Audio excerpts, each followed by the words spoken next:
इससे पीछे की वीडियो में ये सभी क्वेश्चन हमने करा दिया था। जिनका भी ये सभी क्वेश्चन छूटा होगा वो पिछला वीडियो जाके देख लेंगे। ये सभी क्वेश्चन हमने पीछे के वीडियो में करा दिए हैं, जो कि 50 तक के क्वेश्चन थे। वीडियो लंबा हो रहा था तो इसलिए हमने उसको कट कर दिया था। आज इस वीडियो में हम 51 से शुरू करेंगे कि 51 से क्वेश्चन का क्या आंसर होगा। सभी लोग अपना पीडीएफ ले लेंगे और टिक लगाते चलेंगे। जिनको पीडीएफ ना मिला है वो हमारे नंबर पर मैसेज करेंगे, पीडीएफ हम उनको भेज देंगे। उसका कोई पैसा नहीं लगेगा, फ्री में उनको पीडीएफ क्वेश्चन भेज देंगे। वहां से अपना वो तैयारी कर लेंगे। चलिए 51 नंबर में है कि मनुष्य में वृक्क किससे संबंधित है, यानी मनुष्य में वृक्क किससे संबंधित है। तो मनुष्य में जो वृक्क है उत्सर्जन से संबंधित है। किससे? उत्सर्जन से संबंधित है। तो यानी 51 का आंसर हो जाएगा सी। सब लोग टिक करते चलेंगे अपना। 52 नंबर में है कि प्रोटोजोआ, प्रोटोजोआ, प्रोटोजोआ है, समझ लीजिएगा इसको कि प्रोटोजोआ है, उत्सर्जी पदार्थ का निष्कासन कैसे होता है। यानी प्रोटोजोआ जो है उसका निष्कासन कैसे होता है, तो विसरण द्वारा। किसके द्वारा? विसरण द्वारा। किसके द्वारा? तो विसरण द्वारा।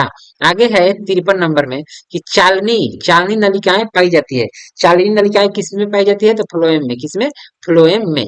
चालनी नलिकाएं किसमें पाई जाती है, तो फ्लोएम में। ठीक। आगे है 54 नंबर कि न्यूक्लियस शब्द किसके द्वारा दी गई है। यानी न्यूक्लियस शब्द किसने दिया है, यानी न्यूक्लियस शब्द को किसने दिया था, तो न्यूक्लियस शब्द यानी कि रॉबर्ट ब्राउन, रॉबर्ट ब्राउन ने दिया था न्यूक्लियस शब्द। न्यूक्लियस शब्द किसने दिया, तो रॉबर्ट ब्राउन। ये आंसर हो जाएगा, इसको याद रखेंगे।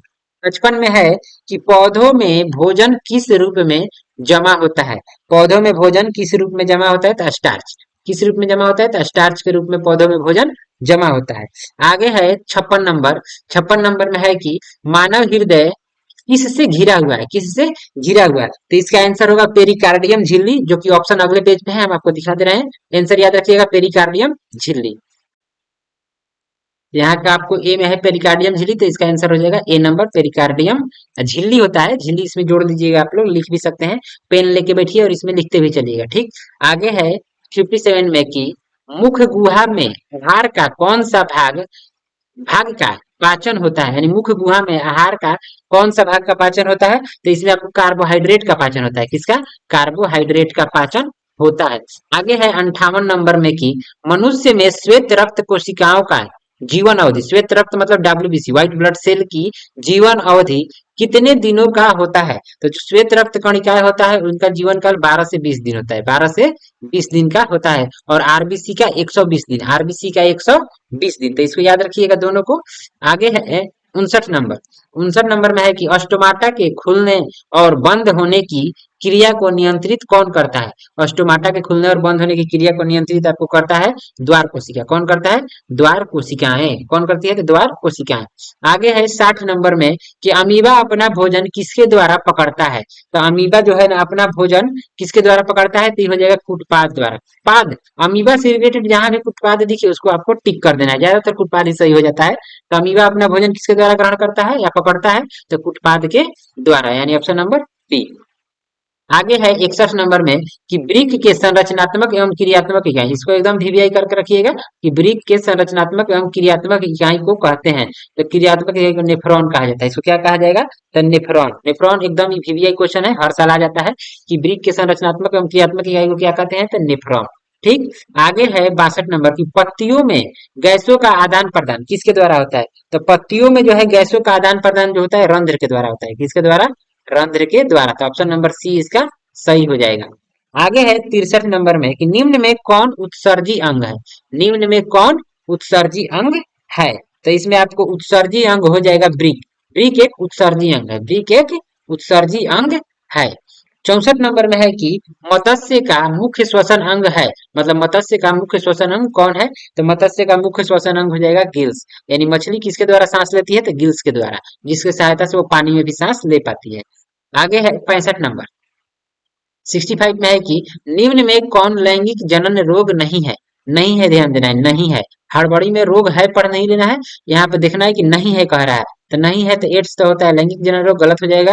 गोनोरिया भी होता है लैंगिक जनन रोग, ये भी गलत हो जाएगा। सिफिलिस भी होता है लैंगिक जनन रोग, तो ये भी गलत हो जाएगा। आंसर होगा टाइफाइड। टाइफाइड जो होता है ये लैंगिक जनक रोग नहीं है, तो इसका आंसर हो जाएगा ऑप्शन नंबर डी, टाइफाइड। आगे है 66 नंबर में कि ग्वाइटर रोग पनपता है। ग्वाइटर रोग पनपता है, तो मतलब ग्वाइटर रोग किसके कारण पनपता है, तो आयोडीन की कमी। आयोडीन की कमी के कारण क्या होता है, ग्वाइटर रोग। ग्वाइटर रोग होता है जिसे घोंघा, घेंगा, घेंघा भी कह सकते हैं। ठीक, आगे है 67 में कि इंसुलिन की कमी से होता है। इंसुलिन की कमी से क्या होता है? तो इंसुलिन की कमी से मधुमेह नामक रोग होता है, यानी ऑप्शन नंबर ए इसका सही है। ठीक, आगे है 68 में कि मस्तिष्क उत्तरदायी है। मस्तिष्क किसके लिए उत्तरदायी है? यानी कि मस्तिष्क क्या करता है, यानी कि मस्तिष्क उत्तरदायी है, तो मस्तिष्क सोचने के लिए होता है, बिल्कुल सही है। शरीर का संतुलन बनाने के लिए, बिल्कुल सही है। हृदय स्पंदन, ये भी सही है। तो इसमें हो जाएगा इनमें से सभी, इनमें से सभी आपको आंसर हो जाएगा। कभी कभी मस्तिष्क ना बोल के अलग अलग चीज पूछ देता है, जिसे कहेगा कि अनुमस्तिष्क किसके लिए उत्तरदायी है। मस्तिष्क का आपको तीन भाग होता है, आगे वाला, बीच वाला और पीछे वाला, तो उसी में पूछेगा कि अनु अनु मस्तिष्क किसके लिए उत्तरदायी है, तो अनु मस्तिष्क हो जाएगा शरीर का संतुलन बनाने के लिए। ध्यान से सुनिएगा, अनु मस्तिष्क हो जाएगा संतुलन बनाने के लिए। अगर कहा जाए आपको प्रमस्तिष्क किसके लिए आवश्यक है, तो प्रमस्तिष्क होता है सोचने के लिए। प्रमस्तिष्क हो जाएगा सोचने के लिए। ध्यान से सुन के आपको लिख भी लेना है कहीं पे कि अनुमस्तिष्क शरीर का संतुलन बनाने के लिए, प्रमस्तिष्क सोचने के लिए, और जो मेरु रज्जु होता है, दिमाग में एक मेरु रज्जु भी होता है, तो मेरु रज्जु जो होता है ना, वो यानी कि पश्च वाला पीछे में ही वो भाग होता है मेरु रज्जु, तो वो हृदय स्पंदन के लिए होता है, हृदय स्पंदन के लिए मेरु रज्जु। ठीक, आगे है 69 नंबर यानी 69। 69 में है कि नर हार्मोन कौन है। नर हार्मोन कौन है, तो इसमें से कोई भी नर हार्मोन नहीं है। इसमें से कोई भी नर हार्मोन नहीं है। आप आंसर लिखना चाहे तो टेस्टोस्टेरोन भी लिख सकते हैं कि नर हार्मोन टेस्टोस्टेरोन है, लेकिन इनमें से कोई नर हार्मोन नहीं है। ठीक, ये मादा हार्मोन है, तो इसमें से कोई नर हार्मोन नहीं है। आगे पूछा है कि ऑक्जिन है, यानी ऑक्जिन क्या है, तो ये एक हार्मोन होता है जो कि पादप हार्मोन होता है। इसका ऑप्शन अगले पेज पे हम दिखा दे रहे हैं। ऑप्शन नंबर ए में ही दिया है हार्मोन। इसमें आप चाहे तो पादप भी आगे लिख सकते हैं, माने कि ऑक्सीजन जो है ना पादप हार्मोन है, तो यहाँ पे आप पादप हार्मोन इसको जोड़ दीजिएगा, पादप हार्मोन है। ठीक, आगे है 71 में कि पादप हार्मोन साइटोकाइनिन, जैसे ऑक्सीजन हुआ उसी तरह से होता है साइटोकाइनिन, तो कह रहा है कि पादप हार्मोन साइटोकाइनिन सहायक है, मतलब किस चीज में ये सहायक है, तो इनमें से सभी हो जाएगा। क्या हो जाएगा, सभी, यानी कि प्ररोह के अनुभाग की लंबाई में वृद्धि के लिए भी होता है, ताने के वृद्धि के लिए भी ये होता है, और पादप का प्रकाश की ओर मुड़ना भी, मतलब ये सभी में सहायक कौन होता है, तो साइटोकाइनिन, तो इसलिए इसका आंसर हो जाएगा इनमें से सभी, इनमें से सभी इसका आंसर हो जाएगा।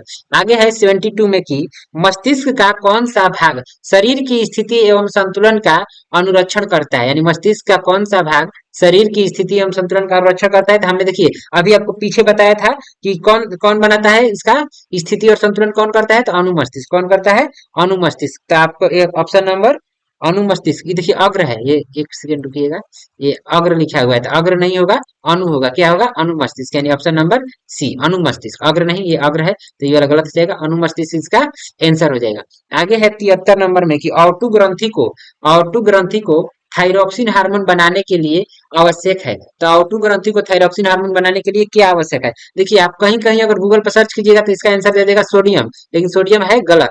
और कहीं कहीं देखिएगा तो इसका आंसर सभी देगा, गाइड में दे रहा है सभी, ये भी है गलत, सभी नहीं होता है। इसका सही आंसर होगा आयोडीन, आयोडीन, आयोडीन।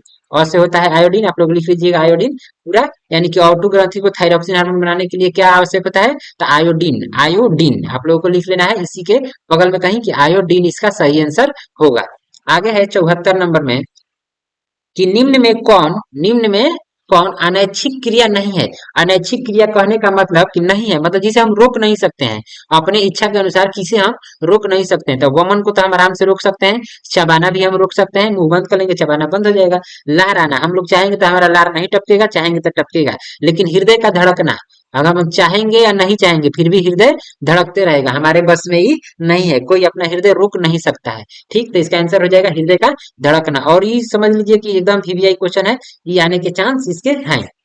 आगे है 75 नंबर में कि दो तंत्रिका कोशिकाओं के मध्य खाली स्थान को कहते हैं। तो दो तंत्रिका कोशिकाओं के मध्य खाली स्थान को सिनेप्स कहा जाता है। क्या कहा जाएगा, सिनेप्स, यानी ऑप्शन नंबर इसका बी हो जाएगा सही। ये दिखा होगा आपको, यहाँ पे है 75 नंबर, यहाँ पे दो तंत्रिका कोशिकाओं के मध्य खाली स्थान को क्या कहते हैं, तो सिनेप्स कहते हैं। ठीक, आगे है 76 में कि हमारे शरीर में कौन सा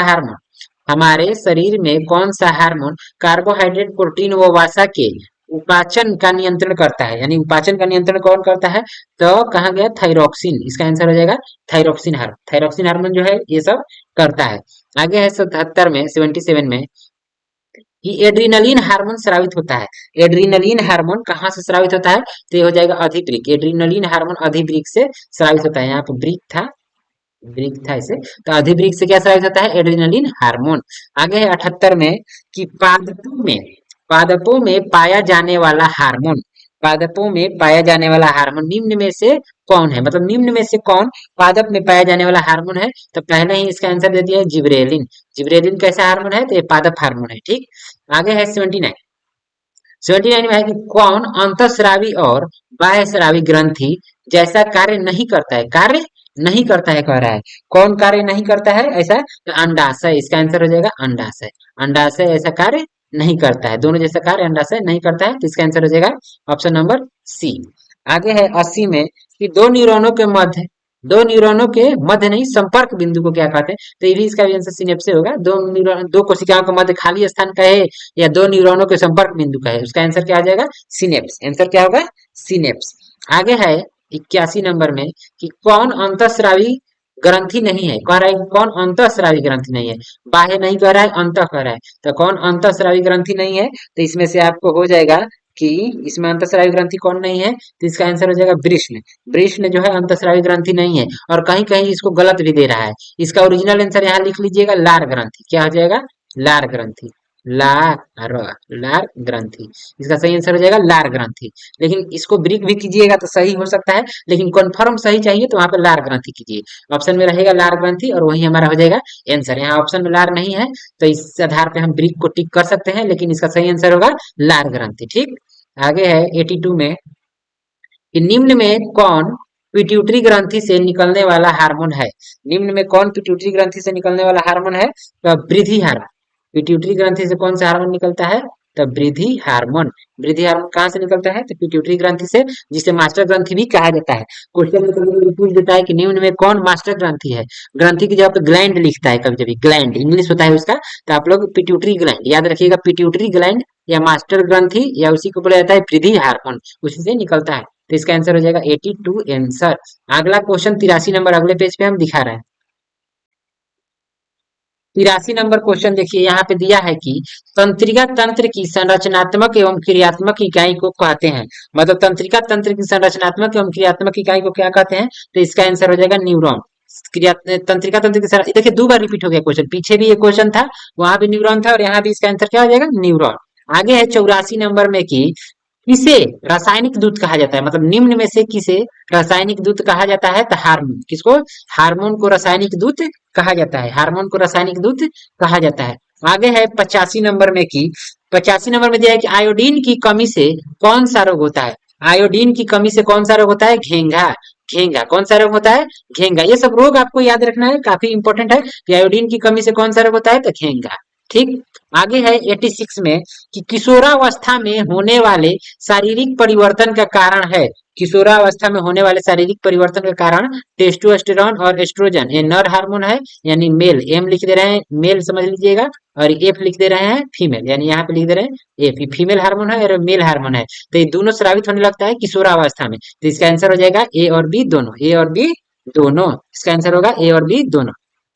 87 नंबर में है कि रुधिर चाप नियंत्रित होता है। रुधिर चाप किसके द्वारा नियंत्रित होता है? तो एड्रीनलन, एड्रीनलिन होता है, एड्रीनलन द्वारा होता है, ठीक। इसको नलीन होता है, एड्रीनलिन, एड्रीनलिन द्वारा होता है, यहाँ पर समझ लीजिएगा उसको, एड्रीनलिन द्वारा। आगे है 88 में कि टेस्टोस्टेरोन कहाँ से स्रावित होता है? टेस्टोस्टेरोन जो है कहाँ से स्रावित होता है? तो टेस्टोस्टेरोन जो है ब्रिक से स्रावित होता है, वृष्ण नहीं, ब्रिक। क्या हो जाएगा इसका आंसर? ब्रिक। कोई हड़बड़ी में वृष्ण न करके निकलिएगा, इसका आंसर होता है ब्रिक, ठीक। आगे है 89 में, 89 में है कि बीजांड की ओर पराग नलिका की वृद्धि का कारण होता है। मतलब इसकी वृद्धि का कारण क्या होता है? तो क्रोमेटोप्रिज्म।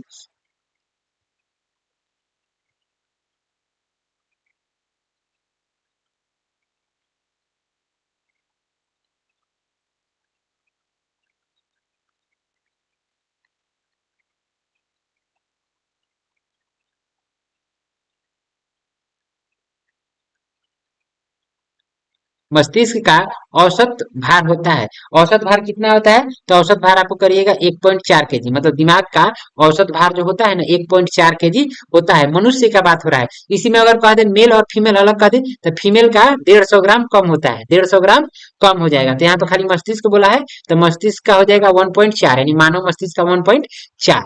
आगे है 92 नंबर क्वेश्चन में कि रक्त में शर्करा का स्तर नियंत्रित करता है। रक्त में शर्करा का स्तर नियंत्रित कौन करता है? तो इंसुलिन। इंसुलिन जो है रक्त में शर्करा के स्तर को नियंत्रित करता है। ठीक। आगे है 93 में कि निम्नलिखित में कौन पादप हार्मोन नहीं है?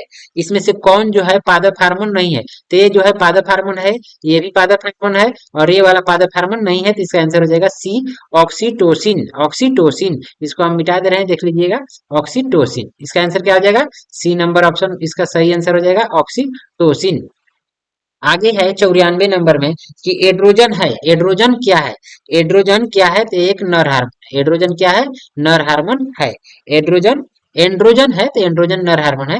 ठीक। आगे है 85 नंबर में कि पुष्प के केंद्र में अवस्थित मादा जननांग, यानी पुष्प के केंद्र में अवस्थित मादा जननांग को स्त्री केसर कहते हैं। कोई पूछ रहा है क्या कहते हैं? तो आंसर हो जाएगा स्त्री केसर। क्या हो जाएगा? स्त्री केसर। आगे है 96 नंबर कि उभयलिंगी जंतु कौन है? उभयलिंगी जंतु कौन है? निम्नलिखित में उभयलिंगी कौन है? तो उभयलिंगी हो जाएगा इसमें आपको उभयलिंगी, उभयलिंगी, उभयलिंगी जंतु कौन कौन नहीं है? यहाँ पे देखिएगा मिस्टेक हो जाता है। अभी यहाँ पे कह रहा है कौन नहीं है, नहीं है कह रहा है। केचुआ उभयलिंगी है, सबको पता है। कृमि भी उभयलिंगी है और हाइड्रा भी उभयलिंगी है, लेकिन मक्खी जो होती है उभयलिंगी नहीं है। ध्यान से पढ़ना है क्वेश्चन, अभी हमसे ही मिस्टेक होने वाला था। हम पढ़ रहे थे कौन है, लेकिन यहाँ दिया है कि कौन नहीं है, तो ध्यान से पढ़ना। नहीं है में हो जाएगा मक्खी, इसका आंसर हो जाएगा मक्खी। आगे है 97 नंबर कि इष्ट किस वर्ग का एक कोशिकीय जीव है? इष्ट किस वर्ग का एक कोशिकीय जीव है? तो इष्ट जो है ना कवक, कवक के वर्ग का माना जाता है एक कोशिकीय जीव। तो इसका आंसर हो जाएगा बी, कवक। आगे है 98 नंबर में कि अड़हुल किस प्रकार का फूल है? तो अड़हुल जो है द्विलिंगी है। अड़हुल कैसा फूल है? द्विलिंगी, एक लिंगी नहीं है। दोनों भी गलत हो जाएगा और इनमें से कोई भी नहीं गलत हो जाएगा। तो इसका आंसर होगा ए ऑप्शन, द्विलिंगी। तो ये थे क्वेश्चन 98 तक। अभी इसमें आपको 70-80 क्वेश्चन और हैं जो कि हम आपको अगले क्वेश्चन यानी अगले सेट में करा देंगे। और ये सब जो क्वेश्चन है शुरुआत के वो जो इससे पहले वाले वीडियो में है, तो आप लोग चैनल को सब्सक्राइब कर लीजिए और जिन्होंने वीडियो ना देखा हो वो जाके देख लेंगे। मिलेंगे अगले वीडियो में, तब तक के लिए जय हिंद। सब्सक्राइब करना न भूलें।